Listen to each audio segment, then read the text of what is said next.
ಮಾಡಬಾರದ ಕುಕೃತ್ಯಗಳನ್ನ ಮಾಡಿದಂತಹ ಮಠಾಧೀಶಗಳು ಸ್ವಾಮೀಜಿಗಳು ಜೈಲಿಗೆ ಹೋಗಿ ಬರ್ತಿರೋದು ಜಾಸ್ತಿ ಆಗ್ತಾ ಇದೆ.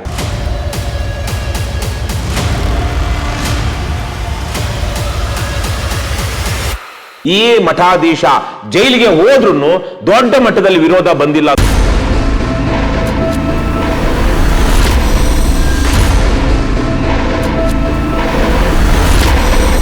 ಹತ್ತಾರು ಮೌಢ್ಯ ಮತ್ತು ಕಂದಾಚಾರಗಳ ವಿರುದ್ಧ ಇವರು ಧ್ವನಿ ಎತ್ತದಂತವರು.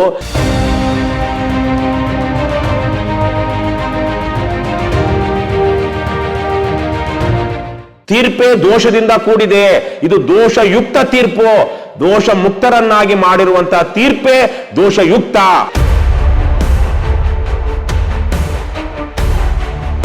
ಯಾರು ಆರೋಪಿಗಳಲ್ಲಿ ಬಹಳ ದೊಡ್ಡ ಪ್ರಭಾವಿ, ಜೊತೆಗೆ ಮಠಾಧೀಶ, ಜೊತೆಗೆ ಸಾವಿರಾರು ಕೋಟಿ ರೂಪಾಯಿ ವ್ಯವಹಾರಗಳಿರುವಂತಹ ಆರ್ಥಿಕವಾಗಿಯೂ ಪ್ರಭಾವಿಯಾಗಿರುವಂಥದ್ದು.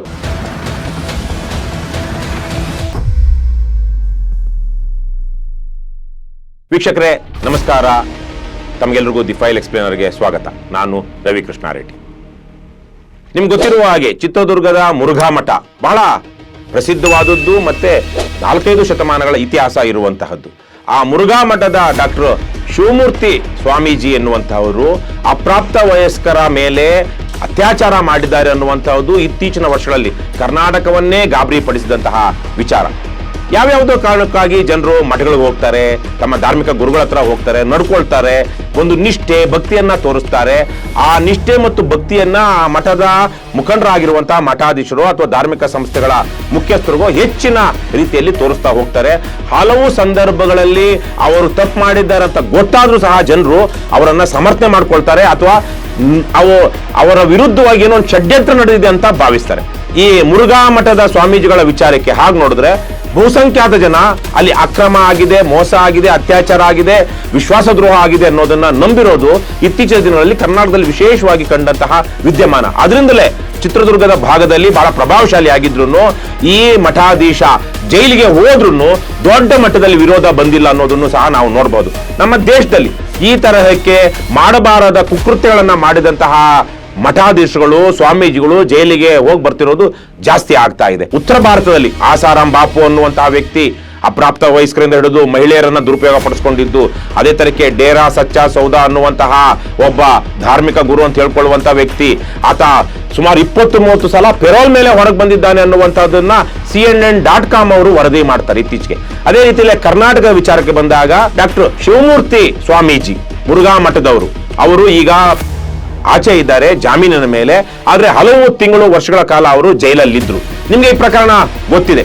ಅವರು ಚಿತ್ರದುರ್ಗದ ಬಹಳ ದೊಡ್ಡ ಮಠದ ಮುಖ್ಯಸ್ಥರು, ಪ್ರಗತಿಪರ ವಲಯದಲ್ಲಿ ಬಹಳ ಹೆಸರುವಾಸಿಯಾಗಿದ್ದಂಥವರು. ಸುಮಾರು 15-20 ವರ್ಷಗಳಿಂದ ನಿರಂತರವಾಗಿ ಹತ್ತಾರು ಪ್ರಗತಿಪರ ವಿಚಾರಗಳ ಬಗ್ಗೆ ಮಾತನಾಡ್ತಾ ಬಂದಂತವರು, ಮತ್ತೆ ಪತ್ರಿಕೆಗಳಲ್ಲಿ ಅಂಕಣಗಳನ್ನ ಬರಿತಾ ಇದ್ದಂಥವರು, ಮತ್ತೆ ಬೇರೆ ಬೇರೆ ಕೇವಲ 1-2 ಜಾತಿಗೆ ಯಾಕೆ ಮಠಾಧೀಶರು ಇರಬೇಕು, ಎಲ್ಲಾ ಜಾತಿಗಳಿಗೂ ಸಣ್ಣ ಪುಟ್ಟ ಅನ್ನುವಂಥ ಎಲ್ಲಾ ಜಾತಿಗಳಿಗೂ ಮಠಾಧೀಶರು ಇರಲಿ ಅಂತ ಹೇಳಿ ಆಯಾಯ ಜಾತಿಯ ಯುವಕರನ್ನ ಹುಡುಕಿ ಅವರಿಗೆ ದೀಕ್ಷೆ ಕೊಟ್ಟಂತವರು ಮತ್ತೆ ಮಠಾಧೀಶರನ್ನಾಗಿ ಮಾಡಿದಂಥವ್ರು. ಕರ್ನಾಟಕದ ಮಠಾಧೀಶರಲ್ಲೇ ವಿಶೇಷವಾದಂತಹ ವ್ಯಕ್ತಿ ಅಂತ ಇವ್ರು ಅನ್ಸ್ಕೊಳ್ಳೋದಕ್ಕೆ ಮುಖ್ಯ ಕಾರಣ ಏನಾಗಿತ್ತು ಅಂದ್ರೆ ರಾಜ್ಯದ ಹತ್ತಾರು ಮೌಢ್ಯ ಮತ್ತು ಕಂದಾಚಾರಗಳ ವಿರುದ್ಧ ಇವರು ಧ್ವನಿ ಎತ್ತದಂತವರು. ವಿಶೇಷವಾಗಿ ಕೆಲವು ಸಮುದಾಯಗಳಲ್ಲಿ ಬಾಣಂತಿಯರು, ಗರ್ಭಿಣಿಯರು ಅಥವಾ ಋತುಸ್ರಾವಕ್ಕೆ ಒಳಗಾದಂತಹ ಮಹಿಳೆಯರು ಇದ್ರೆ ಅವರನ್ನ ಮನೆಯಿಂದ ಹೊರಗಿಡಬೇಕು ಅನ್ನುವಂಥದ್ದು ಒಂದು ಸಂಪ್ರದಾಯ ಇದೆ. ಅಂತದನ್ನೆಲ್ಲ ವಿರೋಧಿಸಿ ಅಲ್ಲಿ ಹೋಗಿ ಜಾಗೃತಿ ಮೂಡಿಸಿದಂತವರು. ಶರಣ ಸಂಸ್ಕೃತಿ ಅನ್ನುವಂಥ ಒಂದು ಉತ್ಸವವನ್ನ ಮಾಡಿ ಒಂದು ಬಸವಣ್ಣನ ಹೆಸರಿನಲ್ಲಿ ದೊಡ್ಡ ಪ್ರಶಸ್ತಿ ಪುರಸ್ಕಾರವನ್ನು ಸಹ ಈ ಸಮಾಜಮುಖಿಯಾಗಿ ಕೆಲಸ ಮಾಡ್ತಾ ಇದ್ದಂಥವ್ರಿಗೆ ಕೊಡ್ತಾ ಬಂದಂಥವ್ರು. ಅಣ್ಣಾ ಹಜಾರೆ ಅವರನ್ನ ಕರೆಸಿ ಸುಮಾರು 15-20 ವರ್ಷಗಳಿಂದಲೇ ಅವರನ್ನ ಗುರುತಿಸಿ ಪುರಸ್ಕರಿಸಿದಂಥವರು.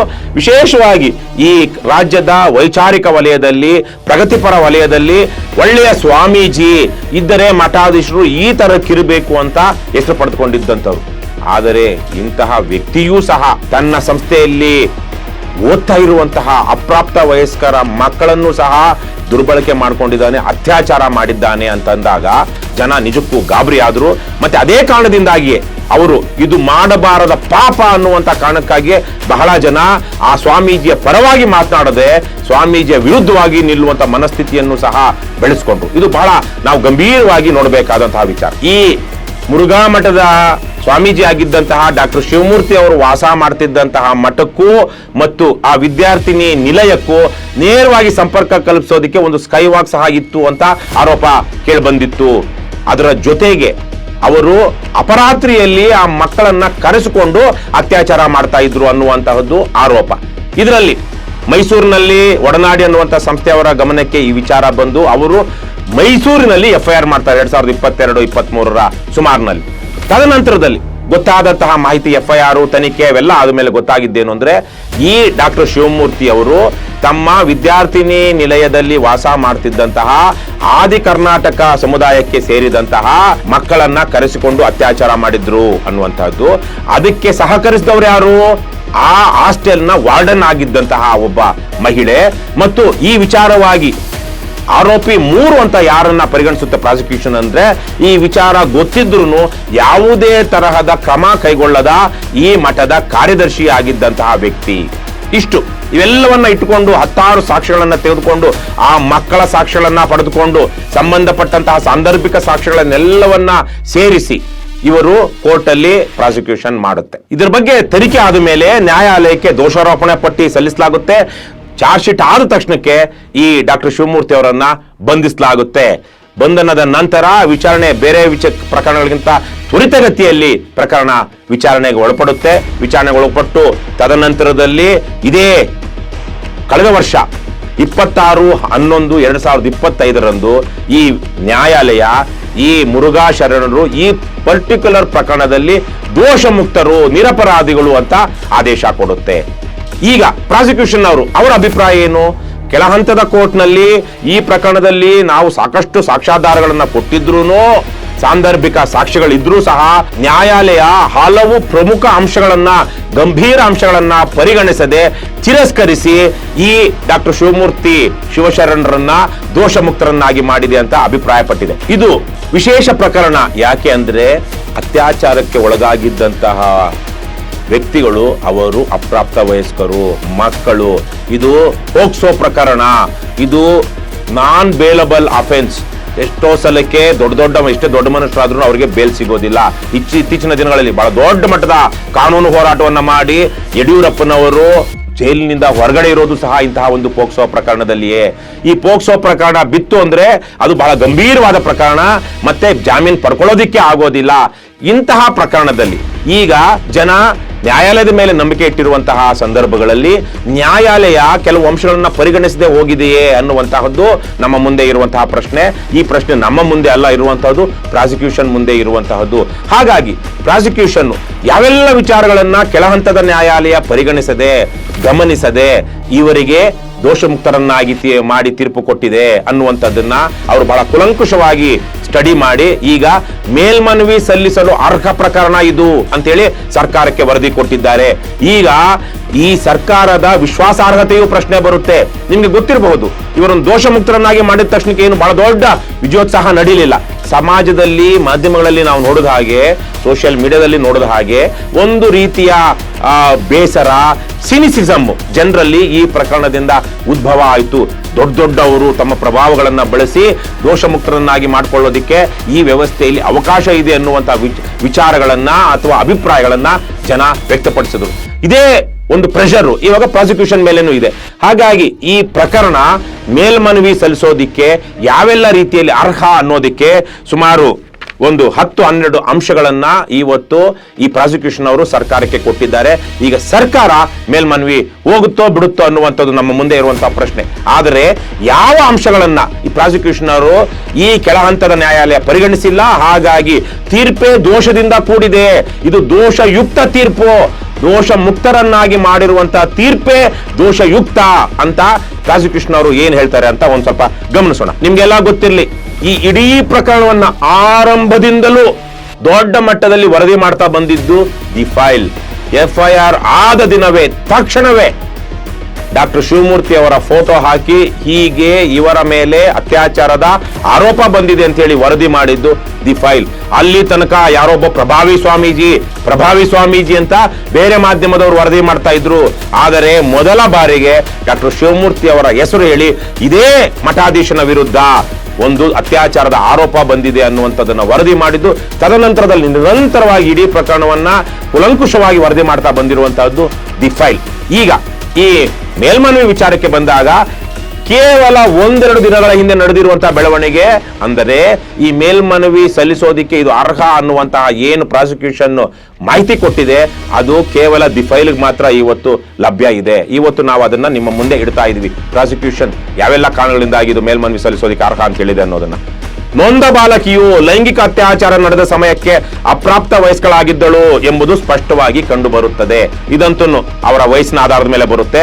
ಆದರೆ 1ರಿಂದ 3ನೇ ಆರೋಪಿಗಳಿಗೆ ಸೇರಿದ ಮಠದ ಅಧೀನದಲ್ಲಿ ಆಗ್ಲೇ ಹೇಳಿದಂಗೆ ಶಿವಮೂರ್ತಿ, ವಾರ್ಡನ್ನು ಮತ್ತೆ ಕಾರ್ಯದರ್ಶಿ ಇವರ ವಸತಿ ನಿಲಯದಲ್ಲಿ ನೊಂದ ಬಾಲಕಿ ವಾಸ ಇದ್ದು ಆಕೆಯ ಸಂರಕ್ಷಣೆ ಆರೋಪಿಗಳದ್ದಾಗಿದ್ದು, ಆರೋಪಿಗಳೇ ನೊಂದ ಬಾಲಕಿಯ ಮೇಲೆ ಅತ್ಯಾಚಾರವಾಗಲು ಕಾರಣರಾಗಿದ್ದು ನ್ಯಾಯಾಲಯ ಈ ಅಂಶವನ್ನ ಪರಿಗಣಿಸಿಲ್ಲ. ಅಂದ್ರೆ ಅವರ ರಕ್ಷಣೆ ಮಾಡುವಂತದ್ದು ಖುದ್ದು ಈ ಪ್ರಮುಖ 3 ಜನರ ಜವಾಬ್ದಾರಿ ಅನ್ನೋದನ್ನ ಪರಿಗಣಿಸದೆ ನ್ಯಾಯಾಲಯ ತೀರ್ಪು ಕೊಟ್ಟಿದೆ ಅಂತ ಪ್ರಾಸಿಕ್ಯೂಷನ್ ಹೇಳ್ತಾ ಇದೆ. ಮತ್ತು ನೊಂದ ಬಾಲಕಿಯು 1ನೇ ಆರೋಪಿ ಅಂದ್ರೆ ಶಿವಮೂರ್ತಿ ಜೊತೆಗೆ ಶಿವಮೂರ್ತಿ ತನ್ನ ಮೇಲೆ ಲೈಂಗಿಕ ಅತ್ಯಾಚಾರ ಮಾಡಿರುವುದಾಗಿ ಸ್ಪಷ್ಟ ಮತ್ತು ಖಚಿತವಾಗಿ ಸಾಕ್ಷಿ ನುಡಿದಿದ್ದು ಆಕೆಯ ಸಾಕ್ಷ್ಯವನ್ನು ತಿರಸ್ಕರಿಸಿರುವುದು ಸಮಂಜಸವಲ್ಲ. ಕೋರ್ಟು ಯಾವ ಹೆಣ್ಣು ಮಗು ಅತ್ಯಾಚಾರಕ್ಕೊಳಗಾಗಿದೆ ಆಕೆಯೇ ಬಂದು ಕೋರ್ಟಿನ ಕಟಕಟಿಯಲ್ಲಿ ನಿಂತು ನ್ಯಾಯಾಧೀಶರಿಗೆ ಸಾಕ್ಷಿ ಹೇಳಿದ್ರು, ಅದನ್ನ ಕೋರ್ಟು ಪರಿಗಣಿಸಿಲ್ಲ. ಮತ್ತೆ ಇತರ ಸಾಕ್ಷಿಗಳು ಸಾಕ್ಷಿ 14, 15 ಮತ್ತು ಆರೋಪಿಗಳ ನಡುವೆ ನಡೆಯುತ್ತಿರುವ ವ್ಯಾಜ್ಯಗಳಿಂದಾಗಿ ನೊಂದ ಬಾಲಿಕೆಯ ಮೇಲೆ 1ನೇ ಆರೋಪಿ ಅತ್ಯಾಚಾರ ಮಾಡಿರುವುದಕ್ಕೂ ಯಾವುದೇ ಸಂಬಂಧ ಇಲ್ಲದಿದ್ರು ಸದರಿ ಪ್ರಕರಣಗಳ ಆಧಾರದ ಮೇಲೆ ಈ ಪ್ರಕರಣಕ್ಕೆ ಸಂಬಂಧವಿಲ್ಲದ ಬೇರೆ ಯಾವ್ಯಾವುದೋ ಸಾಕ್ಷಿಗಳಿಗೂ ಮತ್ತು ಮಠಾಧೀಶಗಳಿಗೂ ಇದ್ದಂತಹ ಯಾವುದೋ ವ್ಯಾಜ್ಯನೋ ಪ್ರಕರಣನೋ ಅದಕ್ಕೂ ಇದಕ್ಕೂ ಲಿಂಕ್ ಮಾಡಿ ಅದನ್ನು ಪರಿಗಣಿಸದೆ ಸದರಿ ಪ್ರಕರಣಗಳ ಆಧಾರದ ಮೇಲೆ ಸಾಕ್ಷ್ಯವನ್ನು ಅಲ್ಲಗಳೆದಿರುವುದು ಸಮಂಜಸವಲ್ಲ. ಬೇರೆ ಯಾರೋ ಸಾಕ್ಷ್ಯ ಕೊಟ್ಟಿರ್ತಾರಲ್ವಾ ಅವರ ಆಧಾರದ ಮೇಲೆ ಈ ಸದರಿ ಪ್ರಕರಣ ಸಾಕ್ಷ್ಯವನ್ನು ಅಲ್ಲಗಳೆದಿರೋದು, 1ನೇ ಆರೋಪಿಯ ವಿಚಾರವಾಗಿರುವಂತದ್ದನ್ನ, ಮೊದಲ ಸಂತ್ರಸ್ತೆಯ ವಿಚಾರವಾಗಿರುವಂತದ್ದನ್ನ ಅಲ್ಲಗಳೆದಿರುವುದು ಸಮಂಜಸವಲ್ಲ ಅಂತ ಹೇಳ್ತಾರೆ. ದೂರು ಸಲ್ಲಿಸಲು ಆಗಿರುವ ವಿಳಂಬಕ್ಕೆ ಆರೋಪಿಗಳು ಕೊಲೆ ಬೆದರಿಕೆ ಹಾಕಿರುವುದು ಮತ್ತು ನೊಂದ ಬಾಲಕಿಗೆ ತಿಳುವಳಿಕೆ ಇಲ್ಲದಿರುವುದು ಕಾರಣವಾಗಿದ್ದು ಇದನ್ನು ಪರಿಗಣಿಸದೆ ದೂರು ಸಲ್ಲಿಸಲು ವಿಳಂಬವಾಗಿದೆ ಎಂಬ ಕಾರಣಕ್ಕೆ ಪ್ರಕರಣದ ನೈಜತೆಯನ್ನು ಅಲ್ಲಗಳೆದಿರುವುದು ಸಮಂಜಸವಲ್ಲ. ಯಾರು ಆರೋಪಿಗಳಲ್ಲಿ ಬಹಳ ದೊಡ್ಡ ಪ್ರಭಾವಿ, ಜೊತೆಗೆ ಮಠಾಧೀಶ, ಜೊತೆಗೆ ಸಾವಿರಾರು ಕೋಟಿ ರೂಪಾಯಿ ವ್ಯವಹಾರಗಳಿರುವಂತಹ ಆರ್ಥಿಕವಾಗಿಯೂ ಪ್ರಭಾವಿಯಾಗಿರುವಂಥದ್ದು. ಈ ನೊಂದವರು ಅತ್ಯಾಚಾರಕ್ಕೊಳಗಾಗಿರೋರು ಯಾರು, ಎಲ್ಲಿದ್ದಾರೆ ಅವರು ಇದೇ ಮಠಾಧೀಶನ ಮಠದ ಆವರಣದಲ್ಲಿದ್ದಾರೆ. ಆ ಮಠದ ಶಾಲೆಯಲ್ಲಿ, ಮಠ ನಡೆಸುವ ಹಾಸ್ಟೆಲ್ನಲ್ಲಿ ವಾಸ ಮಾಡ್ತಿದ್ದಾರೆ. ಅವರು ಯಾಕೆ ಅತ್ಯಾಚಾರ ಆದ ತಕ್ಷಣ ಇವರು ಬಂದು ದೂರು ಕೊಡ್ಲಿಲ್ಲ ಅಂದ್ರೆ ಈ ಪ್ರಭಾವಿ ವ್ಯಕ್ತಿಗಳ ಅಧೀನದಲ್ಲಿರುವಾಗ ಆ ಪ್ರಭಾವವನ್ನ ಮೀರ್ಕೊಂಡು ಕೊಲೆ ಆಗುವಂತಹದ್ದು ಇನ್ನೊಂದೇನೋ ಆಗುವಂತಹ ಭಯ ಆತಂಕಗಳನ್ನ ಮೀರ್ಕೊಂಡು ಬರೋದಿಕ್ಕಾಗಿರ್ಲಿಲ್ಲ. ಆಗಿದ್ದಾಗ ಅತ್ಯಾಚಾರ ಆದ ತಕ್ಷಣಕ್ಕೆ ಬಂದು ದೂರು ಕೊಟ್ಟಿಲ್ಲ ಅನ್ನುವಂಥ ವಿಚಾರವನ್ನ ನೀವು ಇಟ್ಕೊಂಡು ತೀರ್ಪು ಕೊಟ್ಟಿರುವುದು ಸಮಂಜಸ ಅಲ್ಲವೇ ಅಲ್ಲ. ಇದು ನಿಜಕ್ಕೂ ಇದು ನೈತಿಕವಾಗಿ ಯೋಚನೆ ಮಾಡಿದಾಗ, ನಾವು ವೈಚಾರಿಕವಾಗಿ ಯೋಚನೆ ಮಾಡಿದಾಗ, ಪ್ರಾಕ್ಟಿಕಲ್ ಆಗಿ ಯೋಚನೆ ಮಾಡುವಾಗ ಇದು ನಡೆಯುವಂತಹದ್ದು.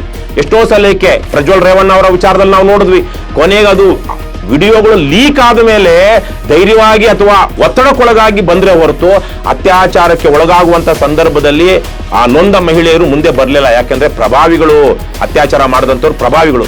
ಹಾಗಾಗಿ ವಿಳಂಬವಾಗಿದೆ ಅನ್ನುವಂಥದ್ದನ್ನ ನ್ಯಾಯಾಲಯ ಹೇಳುತ್ತೆ ಅಂದ್ರೆ ಇದು ಎಷ್ಟು ಸಮಂಜಸ ಅನ್ನುವಂತಹದ್ದು ಇಲ್ಲಿ ಪ್ರಶ್ನೆ ಅವ್ರು ಹಾಕಿರುವಂಥದ್ದು. 1ನೇ ಆರೋಪಿಯ ಖಾಸಗಿ ಕೊಠಡಿಗೆ ಹಿಂದಿನ ಬಾಗಿಲು ಇರುತ್ತೋ ಇಲ್ವೋ ಅನ್ನೋ ಸಂಶಯದ ಆಧಾರದ ಮೇಲೆ ಇವರು ತೀರ್ಪು ಕೊಟ್ಟಿದ್ದಾರೆ. ನ್ಯಾಯಾಲಯ ಖಾಸಗಿ ಕೊಠಡಿಗೆ ಹಿಂದಿನ ಬಾಗಿಲು ಇರುವುದಿಲ್ಲ ಎಂಬ ಕಾರಣ ನೀಡಿ ಅಭಿಯೋಜನೆ ಪ್ರಕರಣವನ್ನು ಸಂಶಯದಿಂದ ನೋಡಿರುವುದು ಸಮಂಜಸವಾಗಿರುವುದಿಲ್ಲ. ಹಿಂದಿನ ಬಾಗಿಲು ಇದೆ, ಆ ಬಾಗಿಲನ್ನ ಕರ್ಕೊಂಡು ಬರ್ತಾ ಇದ್ರು ಅಂತ ಹೇಳ್ತಿದ್ದಾರೆ, ಆದರೆ ಅದಕ್ಕೆ ಹಿಂದಿನ ಬಾಗಿಲೇ ಇಲ್ಲ ಅನ್ನುವಂತಹ ರೀತಿಯಲ್ಲಿ ಇಲ್ಲಿ ನ್ಯಾಯಾಲಯ ಪರಿಗಣಿಸಿ ತೀರ್ಪು ಕೊಟ್ಟಿದೆ. ಲೈಂಗಿಕ ಅತ್ಯಾಚಾರ ನಡೆದು ಹಲವು ತಿಂಗಳ ನಂತರ ವೈದ್ಯಕೀಯ ಪರೀಕ್ಷೆಗೆ ನೊಂದ ಬಾಲಕಿ ಒಳಪಟ್ಟಿರುವುದರಿಂದ ಸಹಜವಾಗಿ ಕುರುಹುಗಳು ಕಂಡು ಬರುವುದಿಲ್ಲ. ಬಹಳ ದಿವಸಗಳಾದ್ಮೇಲೆ ಅತ್ಯಾಚಾರ ಆಗಿ ಬಹಳ ದಿವಸ ಆದ್ಮೇಲೆ ಆ ಅತ್ಯಾಚಾರದ ಕುರುಹುಗಳು ಕಂಡು ಬರೋದಿಲ್ಲ. ಆದರೆ ವೈದ್ಯರು ನೊಂದ ಬಾಲಕಿಯ ಮೇಲೆ ಲೈಂಗಿಕ ಅತ್ಯಾಚಾರ ನಡೆದಿರುವುದನ್ನು ಅಲ್ಲಗಳೆಯಲು ಸಾಧ್ಯವಿರುವುದಿಲ್ಲವೆಂದು ನೀಡಿರುವ ಪ್ರಕರಣವನ್ನು ನ್ಯಾಯಾಲಯ ಪರಿಗಣಿಸಿರುವುದಿಲ್ಲ. ಅಂದರೆ ವಿಚಾರವಾಗಿ ನಾವು ಗಮನಿಸಿದಾಗ ಈ ಹೆಣ್ಣು ಮಗು ಯಾವುದೋ ಒಂದು ಸಂಭೋಗ ಕ್ರಿಯೆಯಲ್ಲಿ ತೊಡಗಿತ್ತೋ ಇಲ್ವೋ ಅನ್ನೋದನ್ನ ಕಂಡುಹಿಡಿಯೋದಕ್ಕೆ ಡಾಕ್ಟರ್ಗಳಿಗೆ ಸಾಧ್ಯ ಇದೆ. ಹಾಗಂತೇಳಿ ಅತ್ಯಾಚಾರ ನಡೆದ ಎಷ್ಟೋ ದಿವಸಗಳ ನಂತರ ಇದನ್ನ ಪರಿಶೀಲಿಸಿದಾಗ ಈಗಾಗಲೇ ಆಕೆಯ ಜೊತೆ ಸಂಭೋಗ ಮಾಡಲಾಗಿದೆಯೋ ಇಲ್ವೋ ಅಂತದನ್ನು ಹೇಳಲಾಗುತ್ತೆ ಹೊರತು ಅತ್ಯಾಚಾರ ನಡೆದಿದೆಯೋ ಇಲ್ವೋ ಅನ್ನೋದನ್ನ ಹೇಳೋದಿಕ್ಕಾಗೋದಿಲ್ಲ. ಆದರೆ ಈಕೆಯ ಮೇಲೆ ಅತ್ಯಾಚಾರ ನಡೆಯೋದಕ್ಕೆ ಅಥವಾ ಸಂಭೋಗ ಆಗಿರೋದನ್ನ ಅಲ್ಲಗಳೆಯಲು ಸಾಧ್ಯವಿಲ್ಲ ಅಂತ ಡಾಕ್ಟರ್ ಹೇಳಿದ್ರು ಅದನ್ನ ಪ್ರಾಸಿಕ್ಯೂಷನ್ ಅದನ್ನ ನ್ಯಾಯಾಲಯ ಪರಿಗಣಿಸಿಲ್ಲ. ಈ ಪ್ರಕರಣದ ಎಲ್ಲ ಮಹತ್ವದ ಸಾಕ್ಷಿಗಳಾದ ನೊಂದ ಬಾಲಕಿ, ಸಾಂದರ್ಭಿಕ ಸಾಕ್ಷಿದಾರರು, ಪಂಚ ಸಾಕ್ಷಿದಾರರು, ವೈದ್ಯಾಧಿಕಾರಿಗಳು ಮತ್ತು ತನಿಖಾಧಿಕಾರಿಗಳು ಮತ್ತು ಇತರೆ ಸಾಕ್ಷಿದಾರರು ಅಭಿಯೋಜನೆಯ ಪ್ರಕರಣವನ್ನು ಸಮರ್ಥಿಸಿ ಸಾಕ್ಷ್ಯ ನುಡಿದಿರುವುದು ಕಂಡು ಬಂದಿದ್ದು, ಆದರೆ ಸಣ್ಣ ಪುಟ್ಟ ವ್ಯತ್ಯಾಸಕರ ಸಾಕ್ಷ್ಯವನ್ನು ಗಮನಿಸಿ ಮಾನ್ಯ ನ್ಯಾಯಾಲಯವು ಆರೋಪಿಗಳನ್ನು ಬಿಡುಗಡೆ ಮಾಡಿರುವುದು ಸಮಂಜಸವಾಗಿರುವುದಿಲ್ಲ.